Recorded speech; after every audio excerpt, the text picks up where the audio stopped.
on, guys? Freaky Trades here, bringing you another new weekly stock watch list. Before we get started, though, don't forget to leave a like, comment, and subscribe to the YouTube channel. We'd really appreciate it.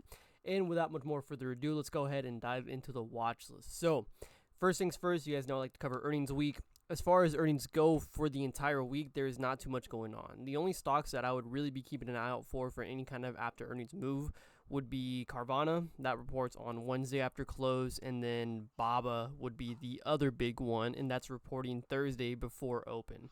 Baba usually tends to have some crazy moves post earnings, so it'll be pretty interesting to see how that is going to react at market open. The only thing that I would keep in mind if you guys are looking to play some sort of Baba play is that those contracts take a while to open at market open. What I mean by that is just sometimes the stock itself and the option contracts just aren't available to trade publicly yet, and they can go on for a few seconds, for a minute, 5 minutes at times. So just be careful of that. Don't just get in trying to buy and not be filled, and then eventually you get filled, right? So just be careful with that. But those two would be the only stocks that I'd be keeping an eye out for going into this next week for earnings contracts and plays. So going into the watch list here, I know you guys are excited. I'll start with futures as per usual. If I go to the 4-hour time frame here on ES, you can see that we closed near all-time highs on it. So first few levels that I'll be looking at, or the only levels actually that I'm going to be keeping an eye out for, would be 61.48, where we created a double top or a flat top, whichever one you want to refer it as, at 61.48, and then the next level would be at 61.63, where we have that flat top at the all-time high with ES. So those would be the two areas that I'd be looking for on ES. Next up is NQ futures. So first things first is I'd be keeping an eye out for 22,200 on NQ. After that, I would be keeping an eye out for 22,400.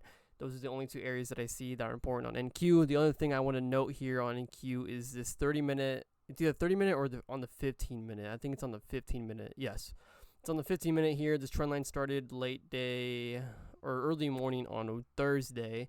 You can see how much we have respected this 15-minute trend line. The only thing to keep in mind is that since it is on a shorter time frame and it's a 3-day weekend, anything can happen. This can gap up and just get above all-time highs. This can gap down well below this trend line, but it's something to keep in mind and kind of keep an eye out for and see where this kind of leads us for this week on Q, and then if this trend line is going to be important or not. So, and then as far as everyone's favorite part of the watch list is actually going over the setups and stocks.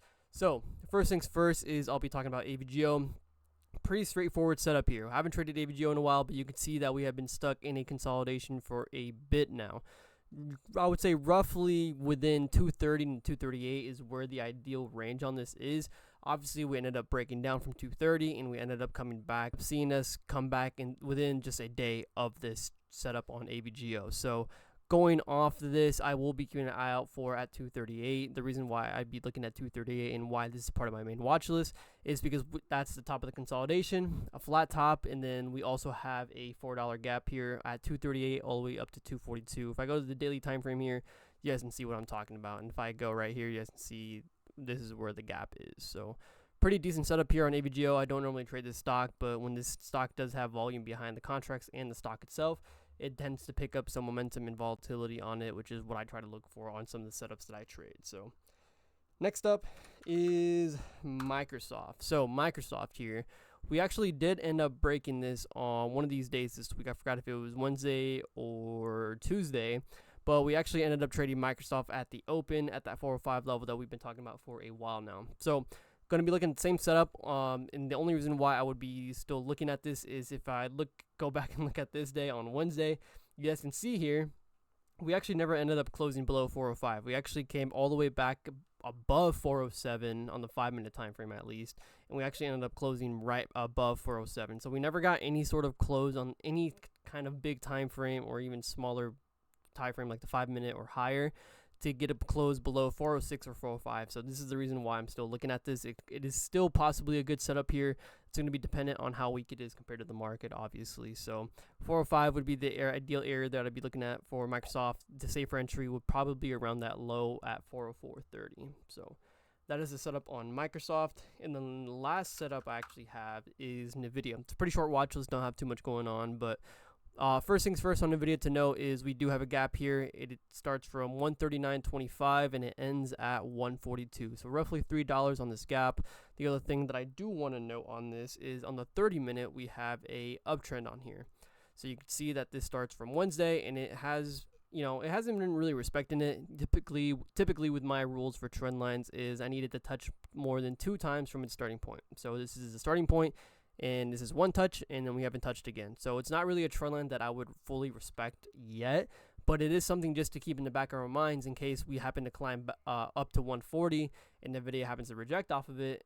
Then we know why it rejected off of that 140 area, and this trend line actually did have some relevance behind it. So it's me just kind of having that precautionary just in me and drawing it out and just making sure that if we break past this trend line, then this trend line was never relevant to begin with, or if we happen to reject near 140, it could be either because of a key level, it can be because of this trend line. There's multiple things that can be, but this is one of those precautionary things that you want to be keeping an eye out for. So ideal entry on this would be around at that high at 139.25. If you're looking to play it safe, possibly just wait for 140 and just play the breakout on that. So, but yeah, that is about it for the watch list, guys. No Tesla this week as well. I do have a few side watch list ideas, but those are going to be saved for the Stock Hours Discord chat. So if you aren't signed up, I recommend it. We just went on a crazy 8-day win streak.